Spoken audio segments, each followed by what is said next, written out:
टाळ्या वाजवा. काय या लोकांनी दुसऱ्यांदा म्हणजे कुठल्याही मदत न करता कुठलेही पैसे न देता पहिल्या कार्यक्रमात जोरदार तयारी केली, होर्डिंग लावलं आणि नेमकं मी आजारी पडलो. म्हणजे कार्यक्रम तर गेलाच, पण बच्चू कडू कोण आला हा मोठा प्रश्न निर्माण झाला. आता एकतर बच्चू आहे, दुसरीकडे वेकळू आहे. आता मी किती काही खरं सांगितलं तरी ज्यांना आपल्याबद्दल वाईट बोलायचं आहे किंवा सोप्या विदर्भाच्या भाषेत झिरप्या पाडायच्या आहे ते पाडल्याशिवाय राहणार नाही.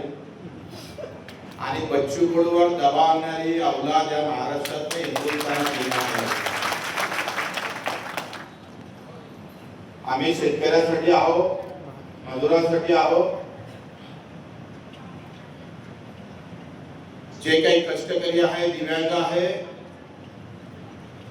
याच्या आळून कुणी येऊ शकत नाही. जे शिकवण आम्हाला छत्रपती शिवरायाने शिकवली, 8-15 मावळे घेऊन आदिलशाहीची फौज 1500-100 किलोमीटरवर 1 लाखची उभी असताना सुद्धा जिजाऊ डगमगले नाही. सावित्रीवर सेनाचा वर्षाव केला तरी शिक्षणाचे कस सोडले नाही. अहिल्यादेवी होळकरांनी विधवा झाल्यावर राज्य चालवलं. आणि ताराराणी तर मी सांगतोय, औरंगजेबाला चळवळी पळवाणी याच मातीत ज्या ताराराणीने गाडला त्या महाराष्ट्रातला बच्चू कडू आहे. त्याचा विचार करणारा बच्चू कडू आहे. आणि असं असताना आम्ही प्रामुख्यानं जे काही आतापर्यंत आम्ही प्रश्न हाती घेतले,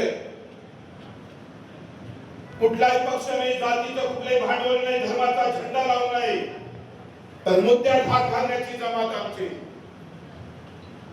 ज्या दिव्यांगाला पाय नाही, हात नाही, डोळे नाही, कानाला ऐकायला येत नाही, त्या दिव्यांगासाठी घरचा भाऊ उभा राहिला नाही. बच्चू कडू 25 वर्ष सातत्यानं त्याच्या पाठीशी उभा राहून अंगावर 200 गुन्हे दाखल करून घेतले, पण 1 इंच सुद्धा माग हटलो नाही. लक्षात, 400 रुपये महिन्याची लढाई सुरू झाली, 200 गुन्हे दाखल झाले. मागच्या आंदोलनात 11 दिवस उपाशी बसलो. आणि दिव्यांगाचा 600 रुपयाचा पगार तुमच्या आमच्या आशीर्वादानं 2,500 करण्याची ताकद उद्या महाराष्ट्रात. नाराजीची पर्वा नाही, माझ्या जनता नाराज होता कामा नये. त्याच्यासाठी काय ते करता येते. आमचा प्रामाणिक जो शेतकरी, शेतमजूर आहे, कष्टकरी आहे, तुम्ही सांगा 1 लाख पैकी 50-60 हजार तर आपले पाहिजे होते.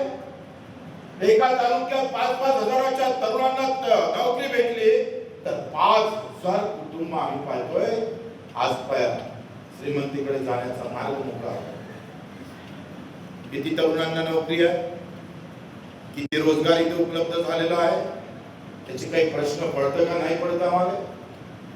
हे प्रश्न जर पडतच नसत तर तुम्ही जिवंत आहे किंवा मेले आहे याचाही प्रश्न निर्माण होतो.